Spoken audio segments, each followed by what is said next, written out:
Jangan pernah menganggap bahwasanya orang yang hari ini pintunya rezeki itu banyak daripada kita, berarti lebih disayang dari kita oleh Allah. Tidak. Karena beda antara konsep cintanya Allah dengan konsep cintanya makhluk. Ketika kita sudah sepakat bahwasanya konsep cintanya Allah itu beda dengan konsep cintanya makhluk, mari kita perhatikan bagaimana konsep cintanya Allah ketika Allah itu mencintai seorang hamba.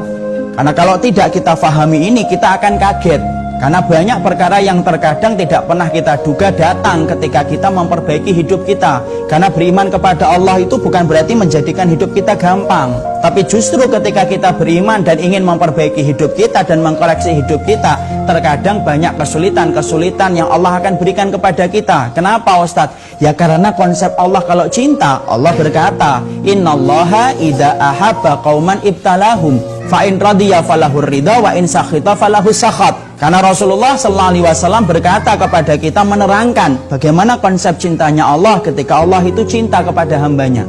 Allah itu apabila telah cinta kepada salah satu di antara makhluknya, ibtalahum, Allah itu akan mengujinya. Fa in radiya, kalau kemudian dia ridha dengan ujian yang Allah berikan, falahur ridha, maka Allah itu akan tambah ridha kepadanya. Wa in sakhita, kalau kemudian dia itu murka dengan ujian yang Allah berikan, falahu sakhat, maka dia itu akan mendapati Allah lebih murka kepadanya.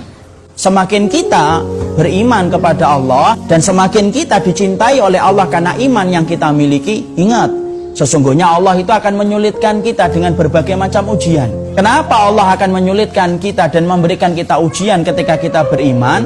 Tidak apa-apa, kecuali tujuannya adalah Allah ingin tahu apakah cintanya makhluk itu betul-betul teruji ataukah hanya sekedar ucapan. Kalau kemudian orang itu hanya mengatakan kami cinta kepada Allah kemudian ditinggalkan, maka mana yang diketahui benar-benar cintanya dan mana yang palsu di dalam cintanya. Makanya Allah kemudian diterangkan oleh Rasulullah, kalau Allah sudah jatuh cinta sama kita, maka Allah akan menguji kita.